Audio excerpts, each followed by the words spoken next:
Je dois dire que nous avons organisé un débat pour les deux premiers textes, à savoir donc, le budget du ministère des Finances et les dépenses communes. Et nous l'avons voté avec notre majorité de l'entendu. Parce que nous sommes en démocratie.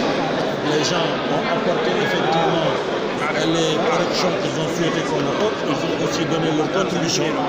Mais cela n'a pas empêché à la majorité de considérer que le budget qui était présenté est un budget cohérent. C'est un budget qui est en adéquation avec le plan Sénégal émergent.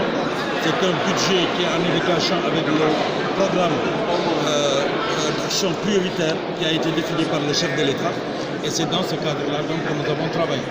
Nous venons donc de voter le budget qui est de 3 709 milliards et dont 1 400 milliards sont destinés véritablement à l'investissement et plus de 1 100 milliards au social.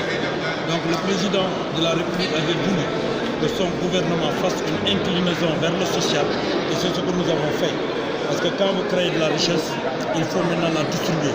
Et pour la distribuer, il faudra que les couches les plus défavorisées, notamment les femmes, mais aussi les jeunes qui sont dans la recherche de l'emploi, le secteur informel, les jeunes qui ont peut-être eu un apprentissage, une formation pratique et technique, toutes ces personnes-là, on puisse leur doter de financement minimum qui puisse leur permettre véritablement de se lancer dans la production.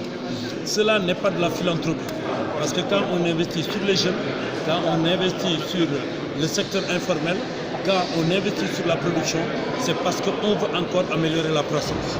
Le Sénégal est un pays qui a connu successivement de 2015 à maintenant 6,7% de croissance annuelle. Je pense même que cette année, on va avoir une croissance de 6,8%.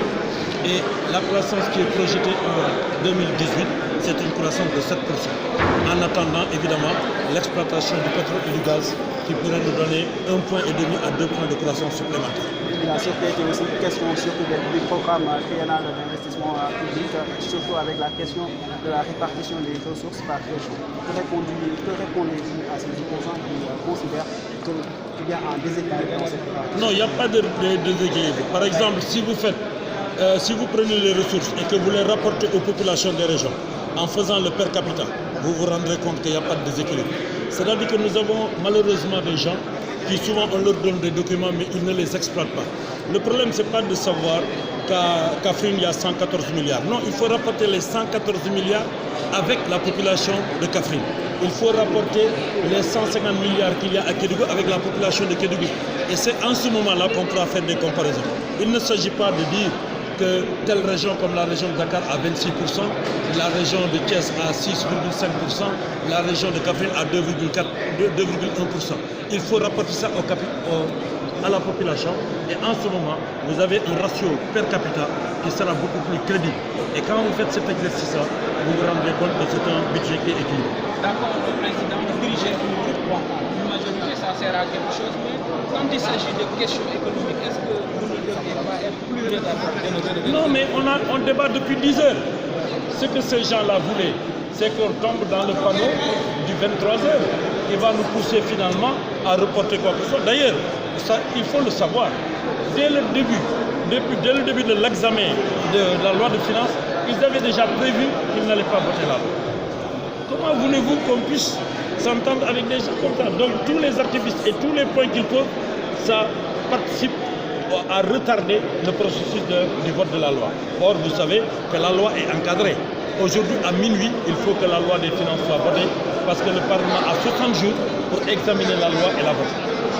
Quelle appréciation de la première plénière de la deuxième?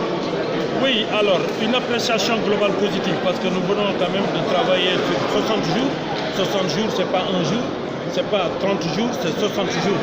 Et ce travail-là a été un travail intense. Je voudrais donc rendre hommage à tous les députés, majorité comme opposition réunis, parce que nous sommes passés dans des commissions techniques, nous sommes passés dans des commissions d'économie générale et des finances, et maintenant nous bouclons la phase plénière.